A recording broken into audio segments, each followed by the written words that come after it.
Hello people and welcome to watch yet another Online Carcassonne Finnish Championships match, or OCFC for short.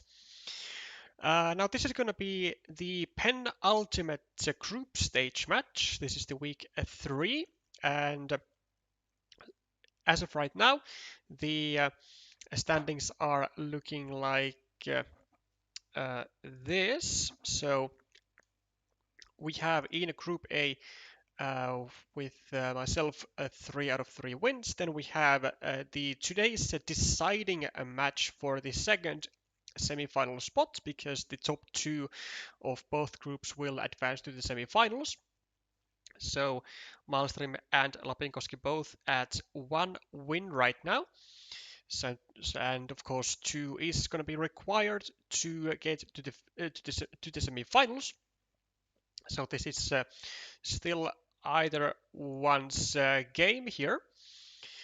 And unfortunately, Tappajahalki has had a bit of a rougher tournament with 3 matches and 0 match wins, and only actually 1 game win. But let's keep in mind that many of these players who are playing in this tournament are very much newbies and have just recently picked up competitive Carcassonne, so the only way is up. And in Group B, we have, well, we do still have some action there, although both Larpatori and Noppasakki have secured their semi-final spots. The final match of the group stage, which is actually still unscheduled, it will have some significance, because it is yet still possible that Larpatori loses that match, and that would place Noppasakki at the top spot of the group, meaning that he will not be facing myself in the semi-finals, but would be facing one of these two, Maelstrim or Lapinkoski, depending on today's result. And we can actually take a little look-see at the statistics of both players. Noppasakki at the moment rated strongly 535 with a bit less than with a bit less than 350 games under his belt, and also I believe doing his first first of all, first season in the OCFC, but also I believe this is his first year in competitive Carcassonne as well. And then we have a bit of a more experienced player, Mikko Sormonen. So Lapinkoski rated 617 with 4,500 games. Now, a large part of this, I believe, are still expansion games, but the more the further into the future we go, the more 1-versus-1 games there are amongst that number, of course. And Lapinkoski has now been in competitive Carcassonne since 2024, so has been repping Finland also in the World Team in the World Team Carcassonne Online Championships in both 24 and 25, and also took part also took part in the 2024 Online Carcassonne Finnish Championships as well. Though what did he? I want to say he did, but now that I think about it, it was I want to say he did. I want to say he did. I think he ended up on like 3rd position or so. But I'm gonna have to check up on that to not just talk straight up lies. But I am expecting to see a pretty equal matchup here. So despite the rating favorite being Lapinkoski, then we have seen him have some moments of I would say, I mean, just like straight up blunders, but also wait, what? Also, why am I checking up Noppasake, not maelstrim? I have. Why did no one say about this? uh, this is kind of embarrassing, but well, whilst we are at it, whilst we are in the early game, let's very quickly actually Google the right person. So maelstrim with 450 with a 454 rating with 270 games and yeah, still not quite a complete newbie to the competitive Carcassonne. He has taken part in the live national championships at least in 2024 and 2025. Might have also participated even before that, but I cannot say that as a guarantee. But yeah, let's see what is going to be curtaining in this match. So of course these stakes are, as said, the winner goes to the semifinals and the loser is gonna go home. Welcome, Inhuman. Nice to see you here. Okay, a shared city, and we have Lapinkoski in a bit of a pickle with his city, with still 2 daggers to fit into his square and 3 starting tiles. So the city is still alive, but he kind of needs to maybe fill out this square like kind of urgently, because it's not like as you know, fun to first find a starting tile which you at some point of the game might need to use elsewhere, then go here, be happy for a 4-point road, but then still end up getting blocked with the second open part of the city. Welcome, Clovia. Okay, Lapinkoski adding the quad city to the city of Maelstrom. The basic move. Of course, this would have been very reckless, as it would have given Maelstrom the first picks and first chances to even go with a third meeple onto the shared city, and then afterwards actually would have been very likely that there would not have been any attacking platforms then afterwards available for Lapinkoski to take. So just actually use just this extender as a discarded tile, which, yeah, I can agree with that actually, because with 2 meeples and actually like really no great squares to start a city from, especially with this tile, it's like very uncomfortable to try and start yet another like third city, because tiles like these, the monasteries can very well be used as scoring tiles when you have what.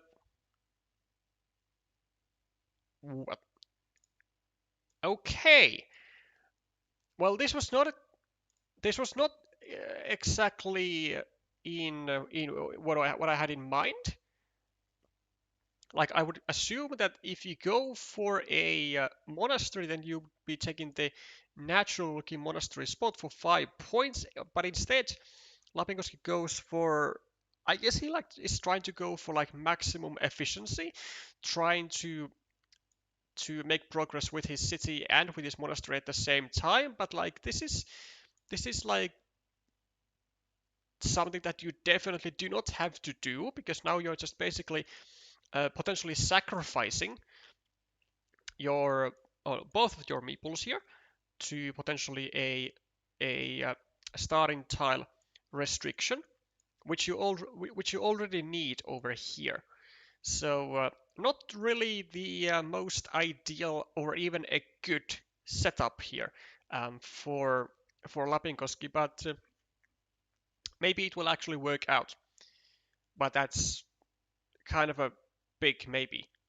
I mean, he could go over here now and make a salvation move on both of his monastery and the city.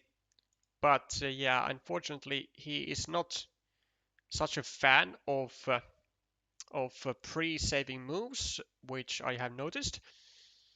Whilst I'm going for a full block on the 1 point meeple, and a bit of an inaccuracy here.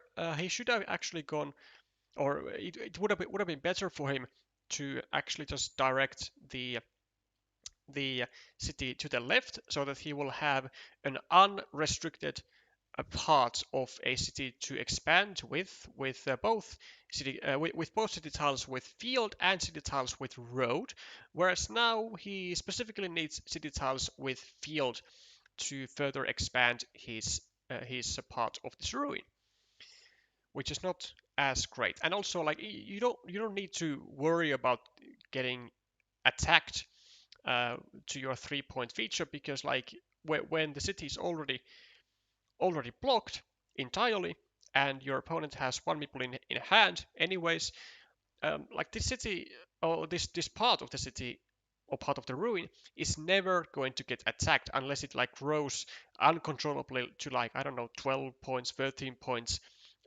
in the future, and maybe it'll get attacked in the end game. But it doesn't look like it's going to be um, that type of a ruin.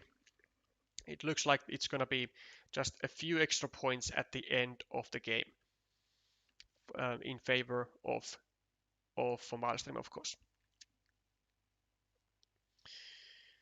Well, in the meanwhile, we do see that somehow, some way, the feature of Lapinkoski like still hasn't been touched, and he is now actually pre-building a road for himself, which honestly I could see blue taking it like right now,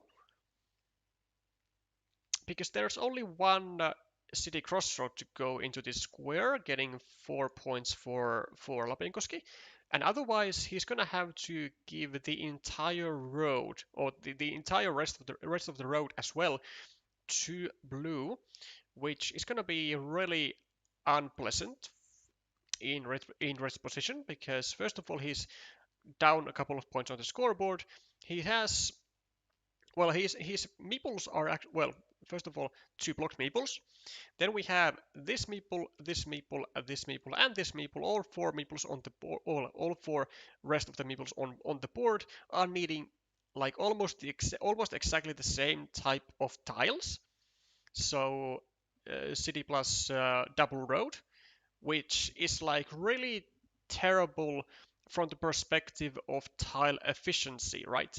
Because you really can't use your final meeple to, like, without taking quite a big a gamble. Like if you use your final meeple, then you are also gonna be then going over here afterwards, but you won't be able to take the road. So you kind of want to keep your meeple in hand. And the fact that Lapinkoski is now waiting for very specific tiles to come into his hand to get anything done here is yeah, it's pretty bad. Let's be honest, it's pretty bad. Um, there's a minor inaccuracy here from blue, I would say. I would definitely say that it's better to point the road to the left, so that now you would be, for example, now you would be able to continue your road, but not expose a blocking platform onto your city, because in this instance you do want to get your city finished, but you don't yeah, and you don't really care about adding a point to the monastery because finishing the city is is going to equal more points than just the 1 point added to the monastery. But if you end up getting blocked here, then it's gonna be a nice winning mini battle for red actually. So hence it is not really in the interest of maelstrim to have any sort of threats over on this square. Starting tile for blue uses it to simply get a meeple back, and Lapinkoski finally does get a starting tile for himself. But do you go over here or do you just take the points? I mean, you still do have two daggers to fit into this square. And if you go here, you're gonna leave a potential 5 point road up for grabs because you can't really take it yourself because you can't really spend your meeple, which is why Lapinkoski just takes the 4 points and he's going to leave this 1 point city to wither away essentially. He does get the other 4 points as well, but there is now a pretty significant threat actually coming from this large city of blue. And there are actually also tiles to finish that. So there are still two daggers to fit into this square, and still one city crossroad to fit into this square as well. And now, of course, blue has to keep in mind that he should not go here if he gets the city crossroad before he's able to secure this square, or just straight up find a dagger into this square, because he does not want to give red a meeple back without ensuring that he will also be getting a meeple back himself. Especially with these incoming fields. So let's say the city crossroad goes over here, then it's already going to be forming a 9 point field, which is certainly something that blue is looking to take, because he is going to be holding on to this meeple majority pretty much for the rest of the game, I believe. Triple city for maelstrim and a very easy use, simply adds a couple extra, well, 1 extra point to the ruin, and now actually has also some additional space to work with. Could have actually also done something like this. So go over here, and what that would do is it would make sure that no other tile other than a dagger goes into this square, which would then lead to automatically this square getting saved. So it's like an indirect direct save of this city, which is like, well, kind of an advanced concept, because it requires you to see, like, like further down the board than what is the usual need. But we do see maelstrim being able to take, well, to make the save, and also meeple the 6 point field, which very fastly, well, very quickly grows into being a 12 pointer. And now there is also the chance of blue actually finishing this monstrosity, getting a 15 point field, and also at the same time getting another 12 point field. So it's just a massive, massive key tile for both of, well, really for both players, of course, because like red, well, red absolutely has to get that tile in order to survive, and or so I believe. And for blue, it's just, simply a winning tile immediately. Now Lapinkoski does have a possibility to actually go over here, which I really do like. I do like this because it sets up the completion of this city, and there's also one more road Dorito in the deck to make that happen. So now there are actually, couple powerful tiles for red. The road Dorito and also this this city crossroad. Well, it actually the city crossroad isn't actually that powerful for red. It's more so to just keep blue from scoring. But in that sense, it is kind of powerful, and also it's just necessary thing to have. Welcome, Vika. I see that the terminology is getting to you, Crafty.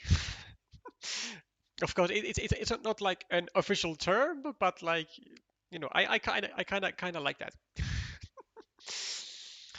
Indirect, direct, safe. Because like what else do you call it?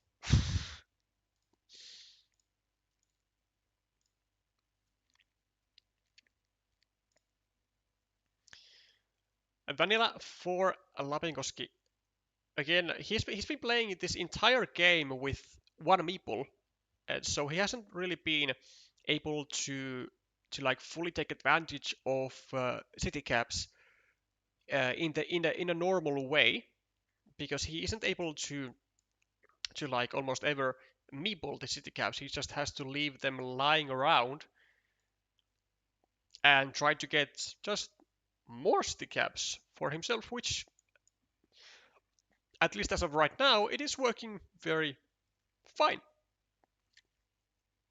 Now, of course, this is something that red should absolutely ignore at all times. Like, it's just not worth it to try to bother and try saving this any longer. There's only one tile to go here, and this might have also been the final dagger, and it was, yes. So this city is now officially dead. Now, something that kind of needs to happen is for red to get this Dorito very soon, to get two peoples back and to be able to get the 9-point field.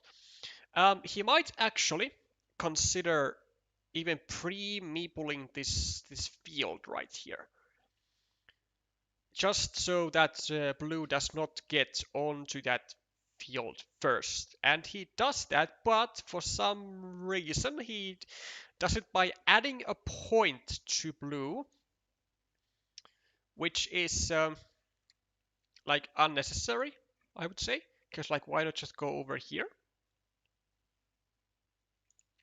Because then you don't add a point to blue, at least like directly. Now, unfortunately, this pre-meepling of the field does cost him some points, but I still think it's a valid move. Although I don't exactly know the point situation at the moment. So let's try to work that out very quickly here. So we have +1 advantage for red, and we also, well, we are lost after this tile because we don't have anywhere to score. So, well, that's a bit of a anticlimactic, but well, at least there's this. So Lapinkoski was able to successfully get 3 more points onto the field, and was able to actually was able to prevent blue from going over here with a farmer and then adding, well, and then obviously attacking the field, and maybe even getting the connection with seemingly at least 2 potential tiles still in the deck that were suitable. Now there is still the city crossroad, which is I mean, kind of yet another deadly tile, and it does come, and yeah, this is this final result will be just ghastly to watch from Red's perspective. It'll be a pretty big difference in points, I believe. But fortunately, these matches are not best of one, they are best of three, so you are, well, allowed to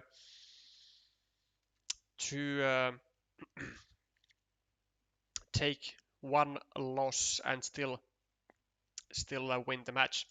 Lapinkoski, unfortunately, I mean, does miss out a 6-point spot here, and maybe he like misjudged the field. Maybe he wasn't quite aware that the field of blue was actually already going all the way to the center.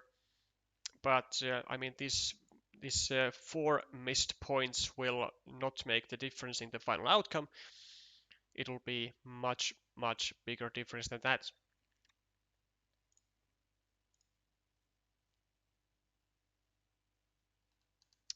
Okay, looks like we will not be having a break, so we'll be going straight into the second game, which is nice. Should red have meepled the 6-point field at the top with the monastery in order to join the big field in case blue had the city cap to finish the big city? Actually, I do like that. I do like that very much. Now that you mentioned it, so instead of pre-meepling the field over here, he could have went over here with his final meeple and then try to connect to the actual like larger field, um, like either from the top straight up or like eventually through this city crossroad. So a pretty nice idea, which I did actually entirely miss. I was kind of fixated on the road Dorito and on this city right here, which was still, after all, very crucial to get.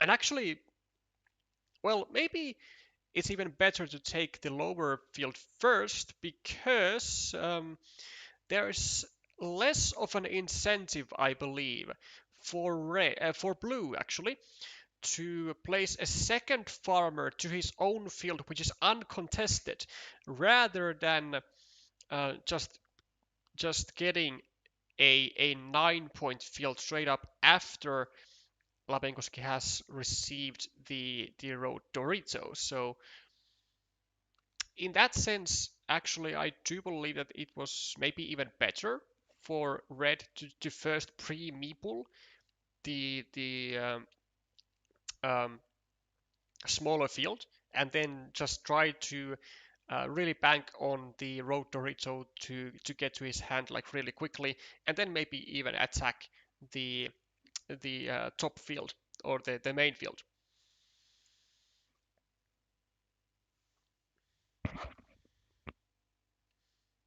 Yeah, I thought red had an extra meeple, but that wasn't the case. Yeah, exactly. So red was playing with one meeple only for pretty much the entirety of the game. Let's see if that is going to change with this one. So first 4 points go to Lapinkoski. And we have a Road Dorito now, the precious Road Dorito for red that he needed in the previous game. And a very interesting idea here for Lapinkoski to really not to really avoid giving an extra piece of road to blue by going over here and starting a city in a more risk-free fashion, because this city can like really easily get restricted down to a starting tile, and then there could be potentially a mini battle of a winning road versus a losing city. Also, I don't really like this move by Lapinkoski. I would have preferred for him to just go for the loop idea here with 2 curves, but I guess I mean it does offer some additional stuff, like he can then maybe go with the monastery over here later and get like extra efficiency from the road and the monastery getting progressed together.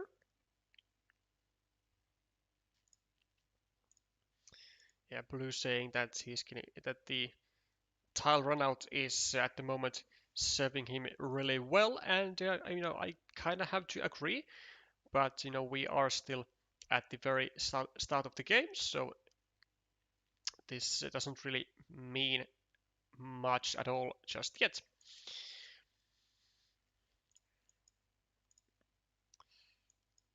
£4 for Blue, getting the penultimate starting tile, so only one of those now remaining in the deck. Lapinkoski is going to be getting a way to, well, he's getting a lot of road tiles, and he's going to be now finishing up his, well, actually not yet, but he's going to be finishing up this city and dropping a farmer.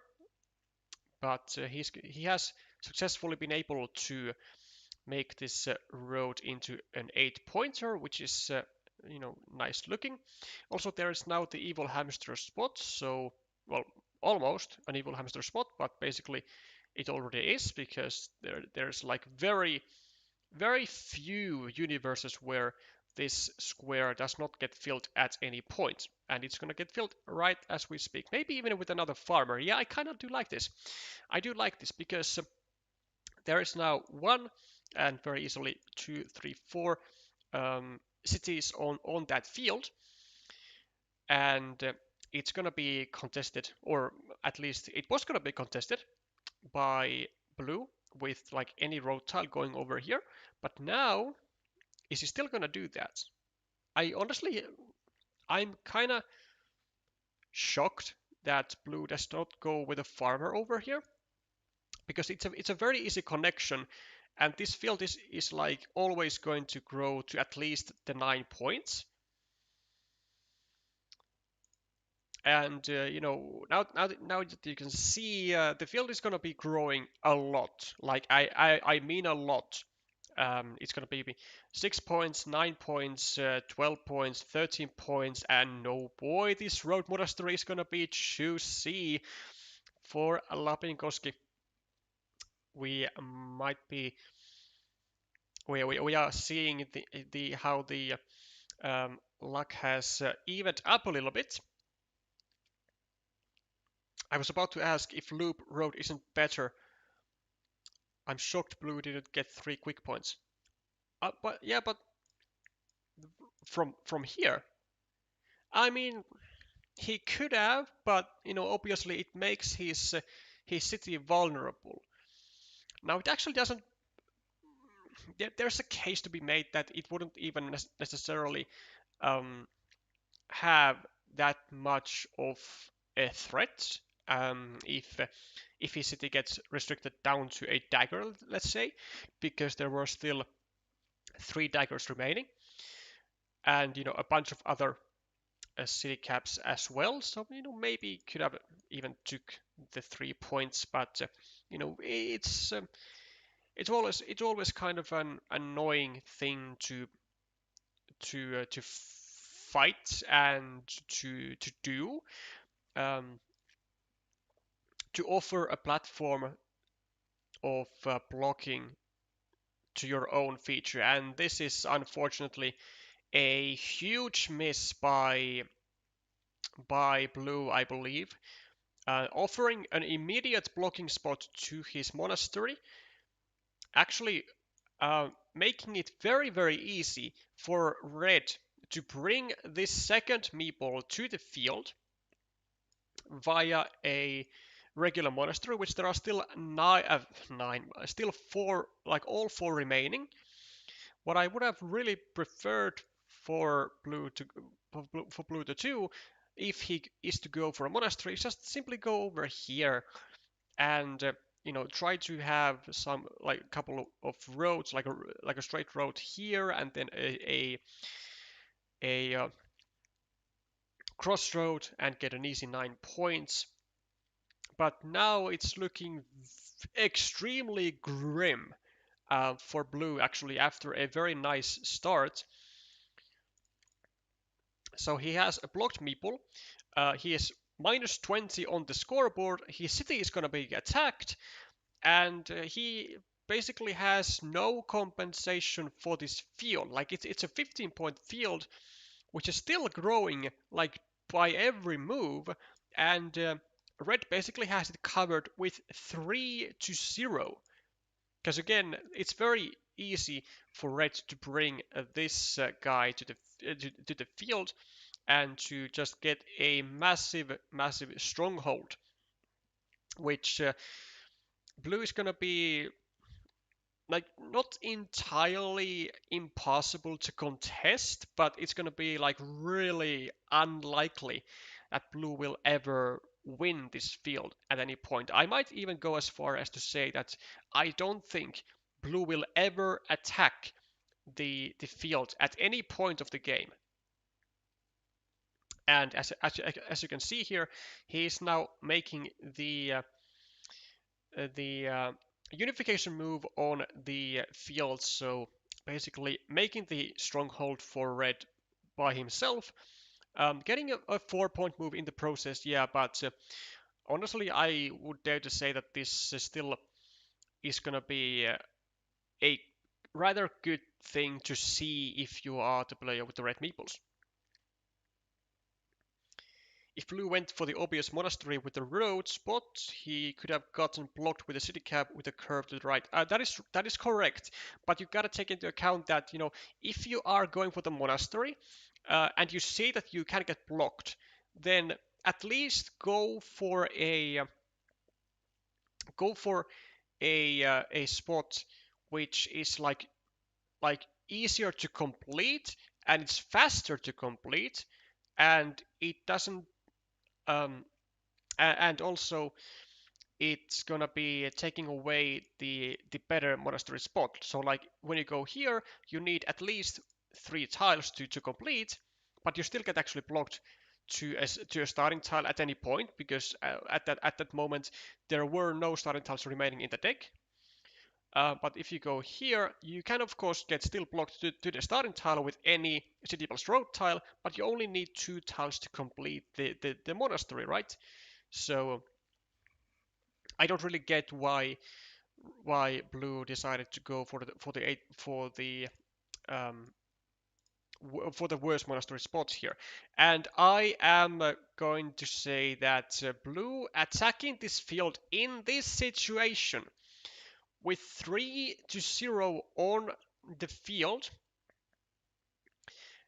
with a blocked meeple and with a very ugly looking city on the right, which is gonna require at least 2 tiles to get a meeple back, blue is never ever going to get a good result like from this meeple. Oh, well, maybe that's over exaggeration, but like he can get a 9-point field, but he will never be able to really to truly contest the main field, which looks to be his like main target here, because he's making he's getting his first meeple either just unified by red to the main field or by going there himself with just 1 tile. So this looks like blue is trying to eventually get to the field, but like it's just not the way to go because you will be running out of meeples very quickly. And red can still even go to the field with even a 4th or a 5th farmer. So this is pretty terrible for blue, and he kind of needs to block this spot like ASAP to try and maintain these 9 points for himself, as opposed to actually giving 6 more points to red.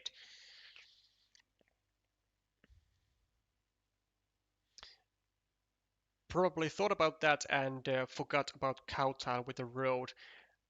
I mean, but it doesn't matter if it's a cow tile or like some other road tile with the city, because you need to realize you don't actually need to necessarily think about the tiles that you get blocked with, but you need to first think of the tiles that you get blocked to, and there's a very big difference between those two.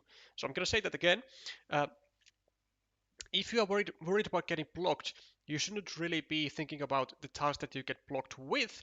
most often, but you should be thinking about the tiles that you get blocked to. And in this case, when all starting tiles are gone, and you see that all starting tiles are gone, you can count them on the board. It doesn't matter what tile gets you blocked. It just matters that that you can get blocked.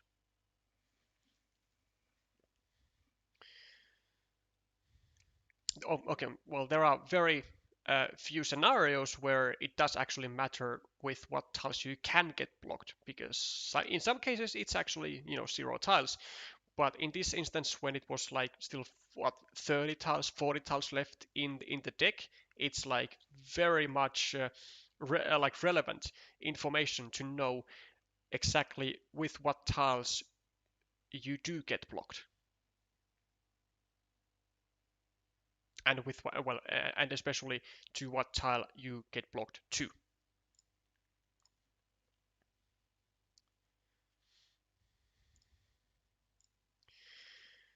Okay, so we are seeing another blocked meeple. Well, yeah, basically another blocked meeple from blue.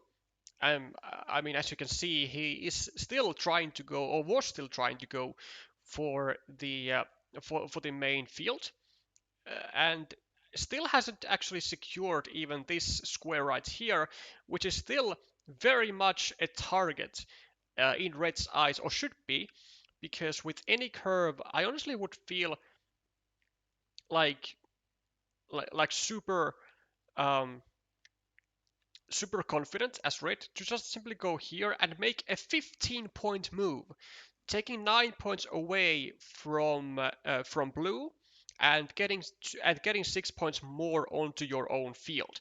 So it's just a really big donation, this meeple.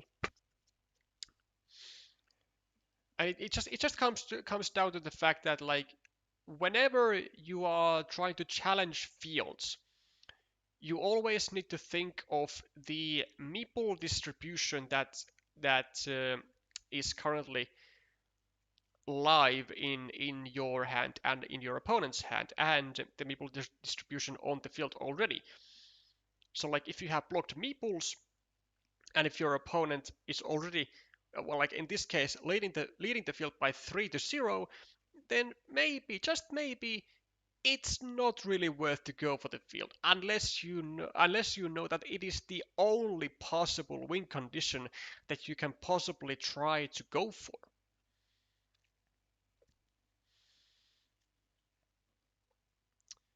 Also, I am shocked that red still hasn't gone for this. Although, has he actually even had curves? Actually, I don't think red has even had any regular curves, but he will go here once he gets one, for sure.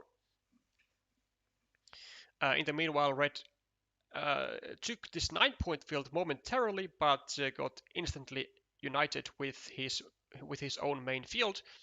So actually, this is pretty much just a wasted meeple, honestly, for red.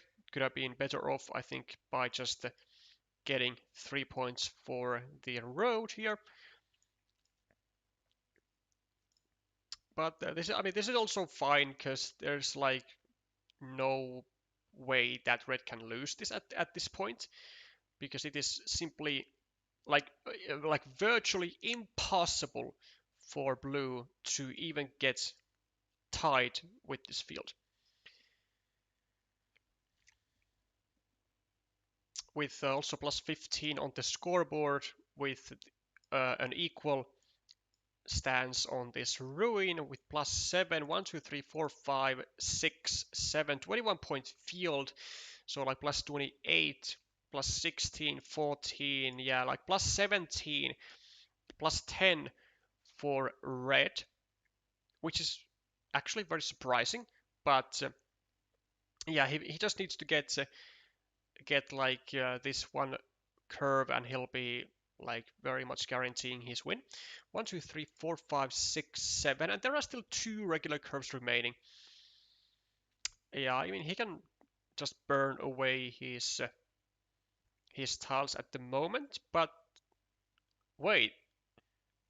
Oh, no, no, no, no, no, no, no, no. I think this is really bad. Because now this allows, first of all, for red to take 4 points for this road, um, with only having one meeple in hand. And this also allows, actually this doesn't allow the connection of the fields, because there are no tiles to do that except for the regular curve, which is now in red's hand, I believe, and it's going to go over here. So this is indeed a 6-point move. And well, I mean, yeah, of course, it was actually also the penultimate move of blue, so taking as many points as he can, which is, yeah, which is actually valid uh, in that sense. But I still would have been kind of hesitant to make this move, would I? Just because of these 4 points, though, they are going to red, and he was going to be able, and he was able to take now, uh, four, just 4 additional points, four quick points with by only having one meeple in hand, and that is really the situation where you don't want to leave quick points for your opponent. And well, as we can see here now, at the on the very last tile of the game, red indeed connected the 9-point field to the main field, taking away 9 points from blue, getting 6 points more to his own field, which he won 4-1 meeple majority with. And yeah, it was just basically a suicide mission for blue to ever start this field of his own here.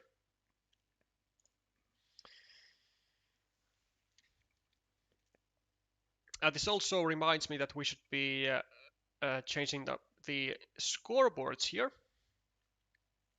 Let's put 1 and 1 on the board, and we will be hopping into the decider. Also, we have some new logo from BGA. So I'm not entirely sure what that is all about, but I guess they be doing what they be doing. Okay, 3 points for Lapinkoski taking the road, and maelstrim getting a nice start here with the road monastery, and getting to take the only city cap away. Does go for the most natural looking move, but actually I don't think it's that great, because it opens up this city for an attack. I think it would have actually been even better had maelstrim just simply gone, for example, like a second city here. Yeah, which would have also been now able to actually like kind of assist him in using this tile. Cause like getting like, if you don't go here with the extender, you are not really like risking your city, because there weren't even any blocking platforms to attack to attack against that city at that moment, anyways. And there are still like all 13 city caps that would give you instantly this 8-point city back. And also generally, like just having simply 2 cities at the beginning of the game is a good idea to do. There's also very conveniently the 2-city principle, which is like an actual thing, which ensures that you are going to be able to, in most cases, use every type of city tile effectively. Lapinkoski takes the triple city, which maelstrim left stranded, actually, and oh boy, this is again the absolute dream of a pioneer, because of exactly this thing, because it allows a city cap to land on your opponent's hand on the very next move, attack, and Now you have a major issue already because you really don't want to see this city going to your opponent. Also, red just used a valuable shielded tile to a shared feature, and I mean, look at this. This is the absolute uh, case masterclass situation of why you should never do this type of stuff, of leaving an easy attacking opportunity at the beginning of the game to a shared feature which is with one-on-one meeples when you both have meeples in hand, and risking to being in a very early strong point deficit. I mean, this is 1, 2, 3, 4, 5, 6, 7, 8, 9, 18 points just basically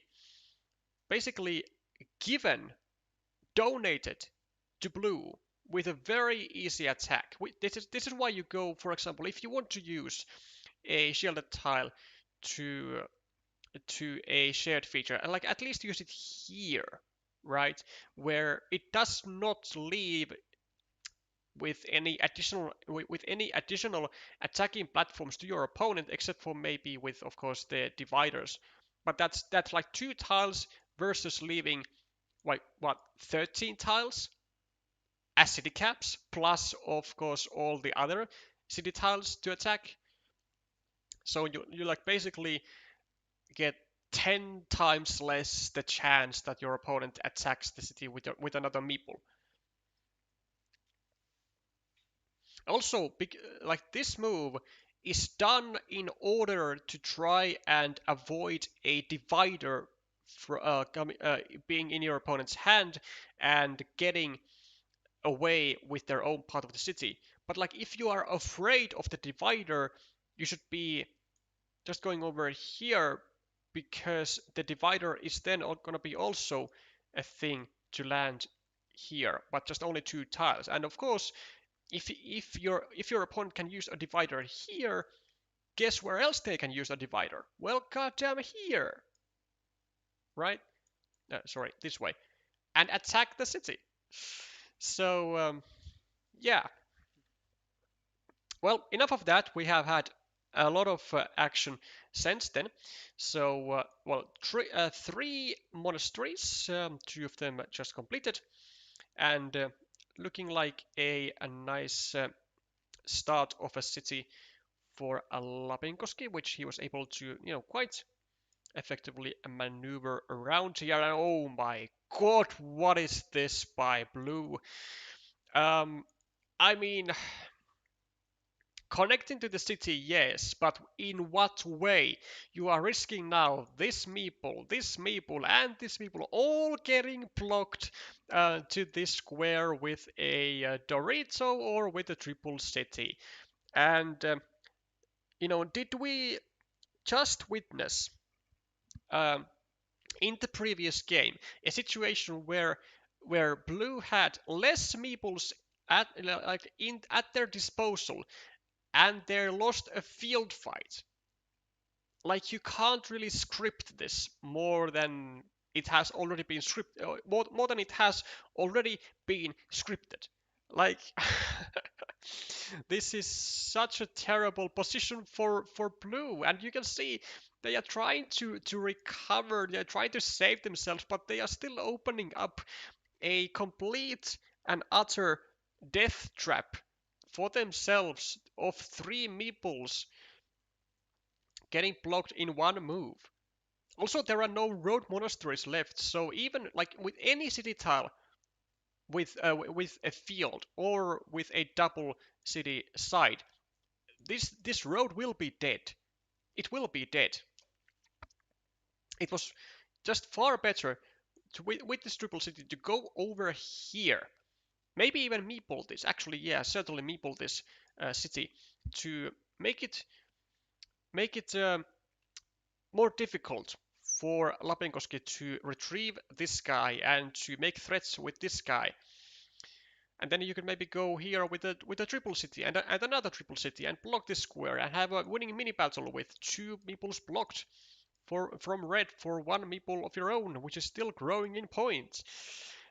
So like so many so many potential um, winning maneuvers here were missed, and I can't believe this situation still exists here. There still hasn't been a possibility for red to block this square, but honestly, ah, I mean, wait. To be fair, let me think. Let me think.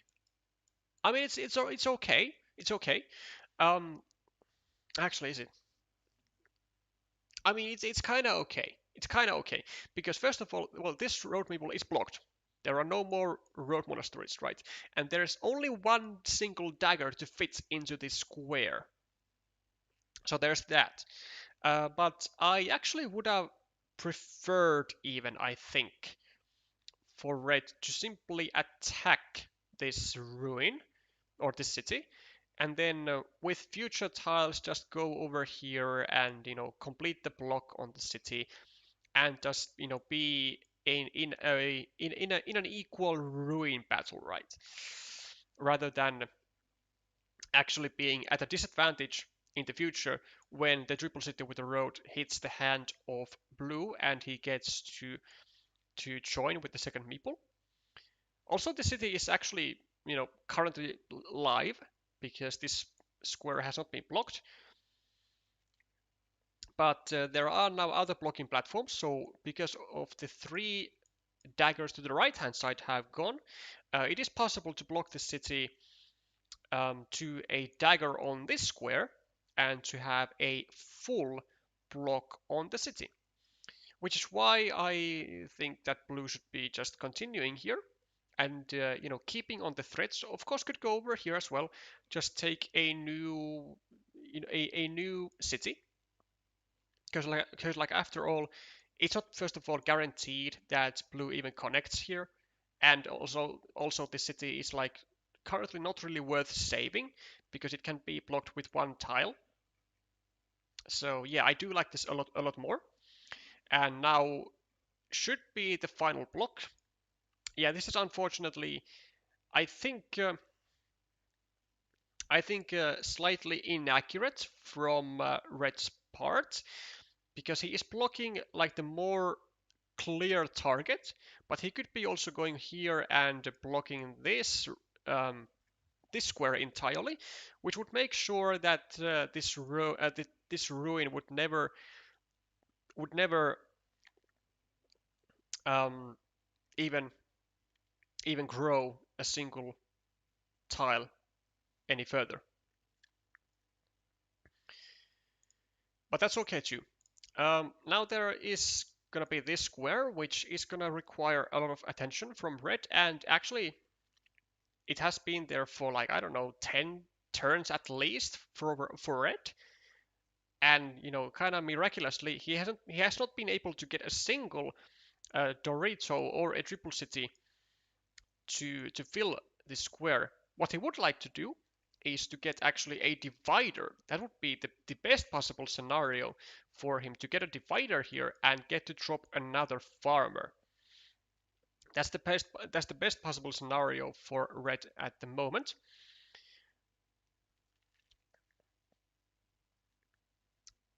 Even goes with a meeple onto the monastery, which is it okay?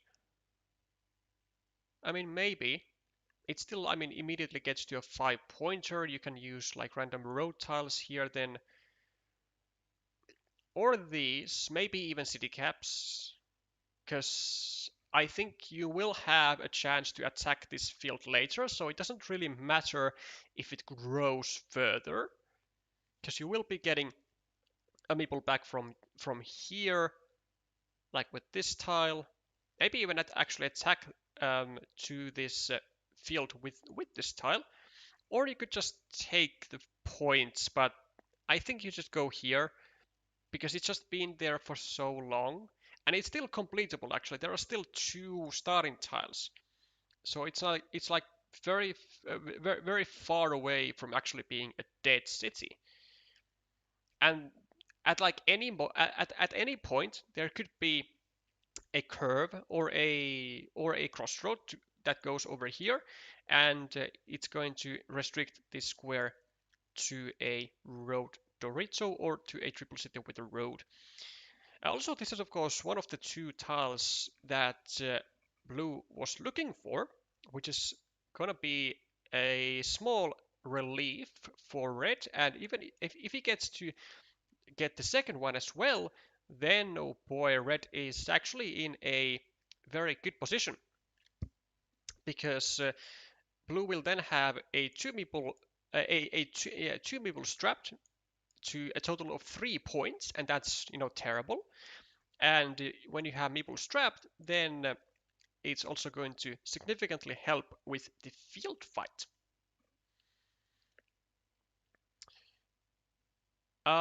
Slightly surprised maybe that red didn't actually drop a farmer onto this square here, but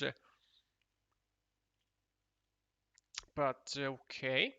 Because like currently actually now it's pretty difficult to attack to the field. It's not like it's almost impossible, because currently you can actually only use like ninja farmers, or maybe if you are like really adventurous, you can try to do something like this, go for um, a curve and try to connect via a starting tile, which I know like someone should give like a real name to such a move, like because we have ninja farmers which connect like via outside of a curve, but what if you connect via like outside of a straight road? Like there's gotta be a name for that. So like someone has to take as their mission to come up with the proper name for such a move. I challenge you all. 4 points for Lapinkoski, currently 10 points ahead on the scoreboard, and this was actually also the final dagger.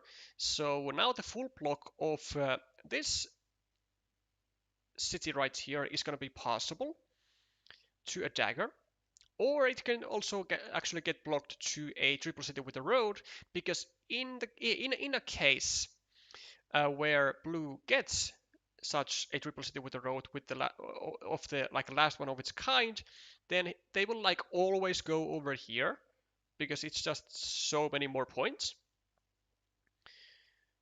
So why don't we go over here or over here and try to fully block this meeple.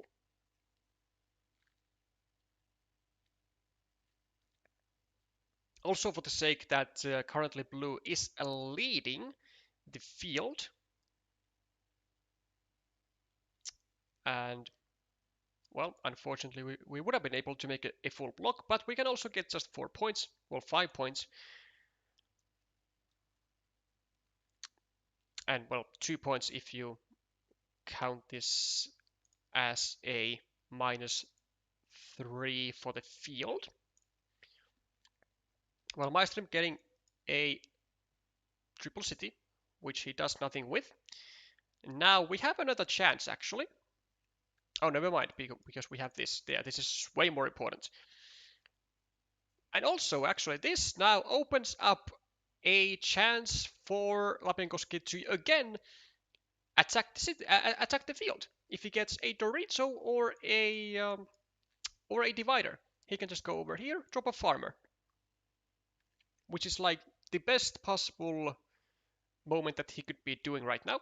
Also, this is also fine because he creates an attacking opportunity to the field, though I'm not sure if he should have meepled the city cap because he might be losing points now from it. 5-pointer, why not, right? Like he's 16 points ahead on the scoreboard, that has to mean something. 17, 18, 19, 20, 21, 22, 23, 24, 25, 26, 27, 28, 20, 26, 20, 19, 1, 2, 3, 4, 5, 6, 7, 8, 9, 10, 9. He's only actually he's -3, but he has 2 meeples more. So like, why not just take 5 points here? What's the...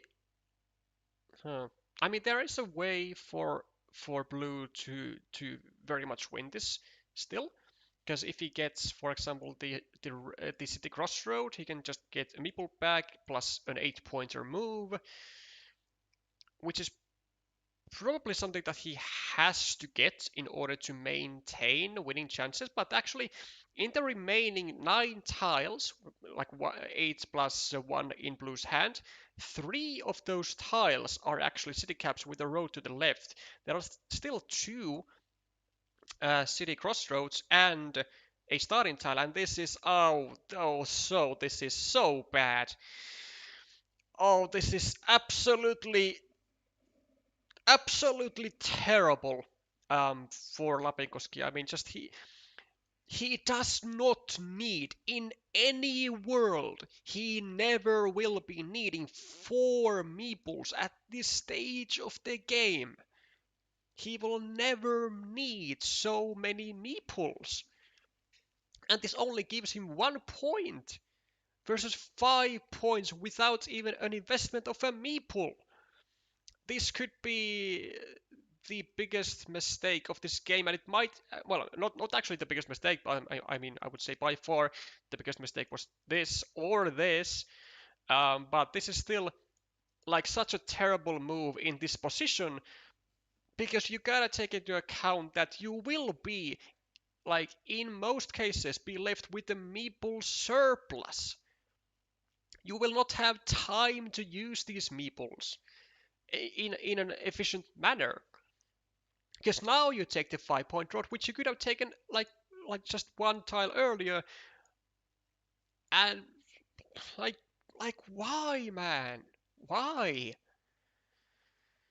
It makes no sense. It's pretty much actually giving keys to a win for blue, because blue actually is. I mean, to be honest, I think the players are almost like dead even at the moment.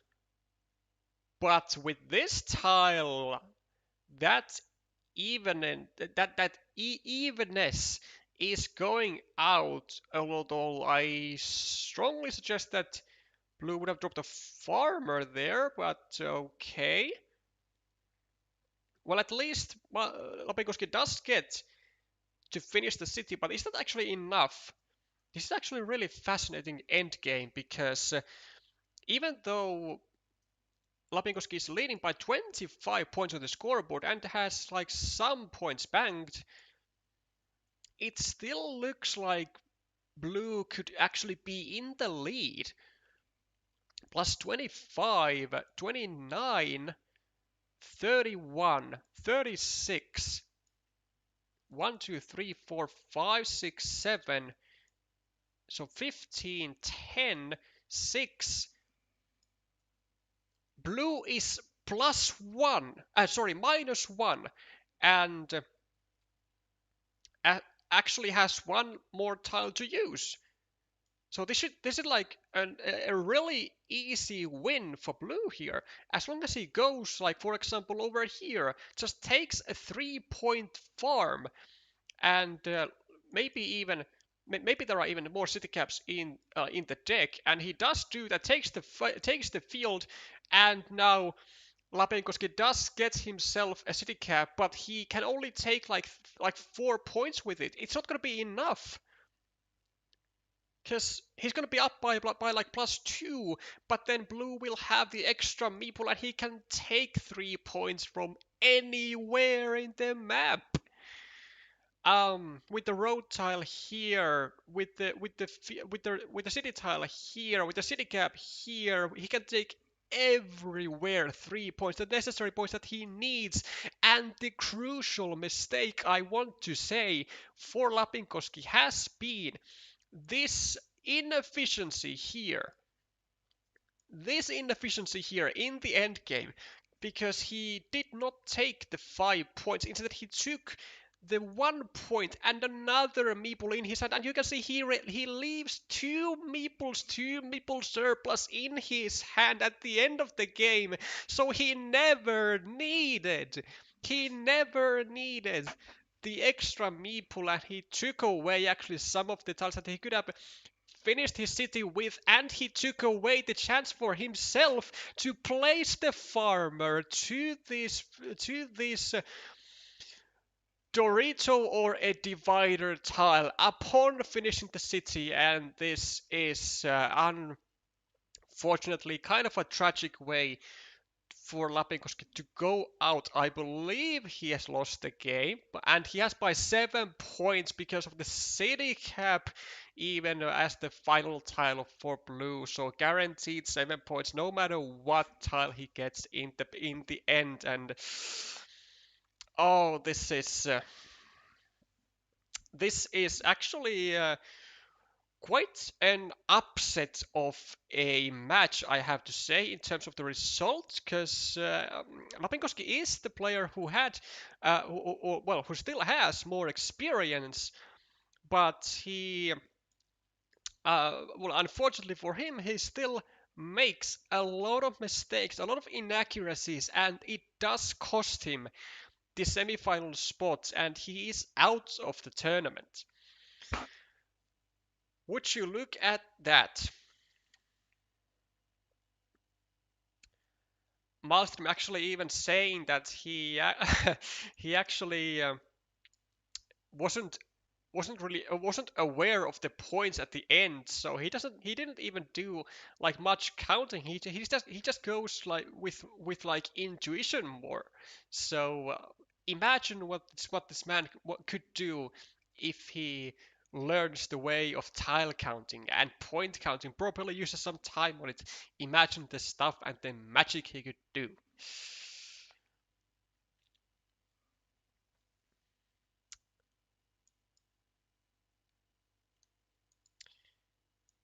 Yeah, Malmström saying that he thought he lost when he didn't realize to block this large city here. Well, large-ish city, but eventually a lot of the city caps that ended up hitting Blue's hand were able to aid him to the win. And I mean, to be honest, he is kind of completely right. I mean, he was able to get this city finished. He was able to get this city finished, even more cities finished over here. So like what, 8 points plus 9 points, 17 points, and then another 10 points here. So like actually Blue was able to score really efficiently in the end, whereas again, I'm going to emphasize this, Red was left with the meeple surplus at the end of the game of two meeples. Two meeples. As a result of getting this extra meeple back into his hand, and I believe the reason for that was that at that moment there might actually not have been any more triple cities in the game, which means that this city was blockable. But what it also means was that Lapinkoski had to sacrifice his best opportunity to get to the field and to make this massive threat, and also, of course, sacrificed the meeple efficiency and getting left to a meeple surplus, and losing out on the maximum scoring that he could have done had he only taken quick points with the crossroad first and then continued on with the other road tiles. Oh hell.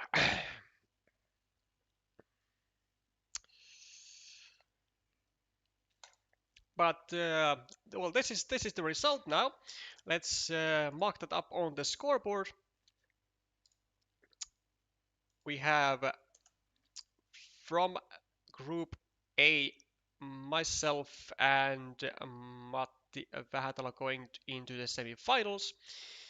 Of course, that being a maelstrim, and then we'll be waiting for the pairings which we get to know after the final match of the group stage.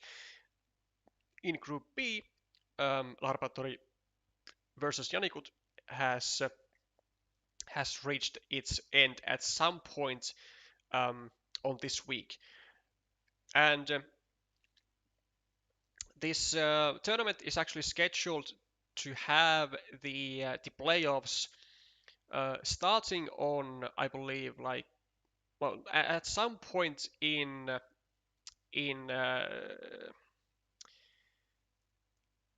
October. Yeah, at some point in October.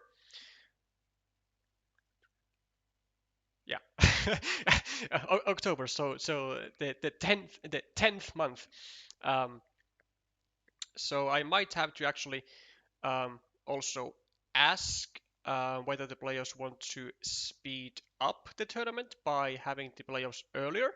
But because they are, because the timings are mentioned in the rules, then unless there is like unity in the responses, then of course I will not be forcing the tightened schedule, and we will go with the original one.